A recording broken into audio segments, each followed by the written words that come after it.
Notre intime conviction à Saint-Tougrine, c'est de se dire que les petits îlots aujourd'hui qui sont en train de faire leur transition vont former la vague de l'agriculture du futur, qui soit simple, scalable, pas chère et pas complexe.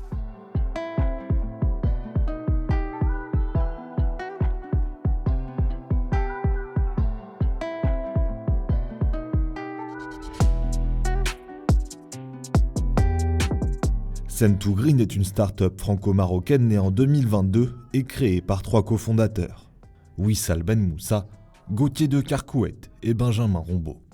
Leur volonté, transformer des terres arides et dégradées en parcelles agricoles productives. La restauration des sols aujourd'hui est essentielle. Elle est importante pour la simple raison, c'est que le sol est la structure de l'agriculture aujourd'hui. Dans une agriculture conventionnelle, on a oublié que le sol est notre base, alors que dans une agriculture de régénération, tout tourne autour du sol. La start-up se base sur l'agroécologie pour créer ou régénérer des écosystèmes, amélioration de la santé de la végétation, augmentation de l'humidité et de la rétention d'eau dans les sols, réduction des risques climatiques, ou encore augmentation du stockage du carbone. Avec sa solution, Saint-Tougrine améliore aujourd'hui l'environnement des fermes et la production locale de milliers d'agriculteurs en Côte d'Ivoire, Tanzanie, au Kenya, en Ouganda ou en RDC.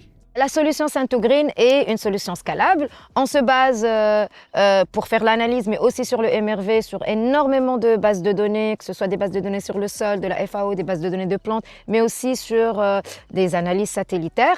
Bien sûr, on a accès à des bases de données spécifiques du sol africain, etc., qui nous aident un peu à bien orienter le design et à bien orienter le choix des pratiques agroécologiques. En 2024, Saint-Tougrine lance sa plateforme destinée aux entreprises et permettant de mesurer, piloter et comparer l'impact environnemental des pratiques agricoles à grande échelle.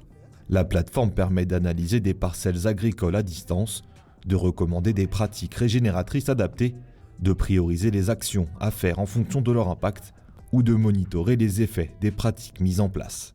Concrètement, les agriculteurs peuvent avoir accès à des conseils adaptés en l'espace de 15 secondes.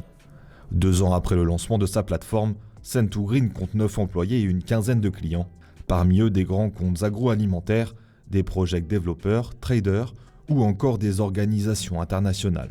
Le B2C a été important pour nous aider à créer une bonne structure pour pouvoir créer la plateforme. Maintenant, on est passé en B2B parce que le besoin existe, parce qu'on a eu des demandes d'entreprises avec des chaînes de valeur agro-industrielles ou agricoles qui aujourd'hui ont un besoin de transition vers une agriculture de régénération, sauf que la transition est très chère, est très lente et un peu complexe. On est sur des centaines de protocoles qui peuvent être mis en place. Parmi les organisations ayant eu recours à Saint-Tougrine, la fondation Darsirmad, la fondation marocaine, avait un projet de collecte d'eau de brouillard et a pu profiter de l'expertise de la start-up pour le mettre en œuvre. Le travail avec Saint-Tougrine nous a aidé à vraiment mettre en valeur, professionnaliser et savoir exactement quel est l'impact que nous avons eu dans notre travail avec les agriculteurs locaux. Avec Saint-Tougrine, on est passé à une autre dimension et une autre façon de mesurer l'impact qui était beaucoup plus spécifique et beaucoup plus précise. On pense réellement à la fondation que le modèle proposé par Saint-Tougrine est un modèle absolument gagnant-gagnant. Saint-Tougrine s'est appuyé sur un business model clair, une rémunération à l'hectare et non au nombre d'utilisateurs. Et si la start-up a pu développer sa solution, c'est aussi grâce à ses partenaires financiers.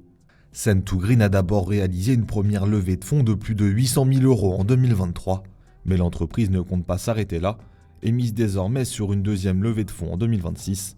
Objectif, obtenir 800 000 € en equity. Les investisseurs comprennent et sont conscients que la transition agroécologique est une nécessité aujourd'hui. Ce n'est plus un choix, que ce soit pour les petits agriculteurs, que ce soit pour les grands acteurs des chaînes de valeur agro-industrielles.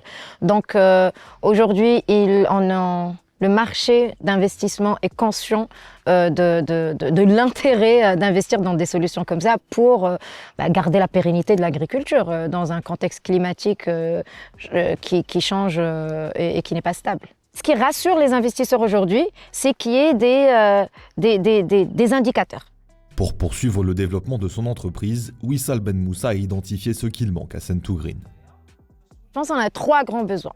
Le premier, c'est un besoin en capital patient, parce qu'on a besoin de travailler plus sur la plateforme, de peaufiner les protocoles. Notre deuxième point va être les canaux de distribution. Donc on a besoin de connaître plus notre marché. Et le troisième point, ou le troisième besoin, c'est la data. On a besoin d'énormément de data, plus de datasets, plus de databases. Sen2Green veut continuer de grandir et espère devenir une solution de référence dans les années à venir. Dans 10 ans, j'ai envie que régénérer un terrain ou transitionner un terrain soit aussi facile et actionnable que construire une route.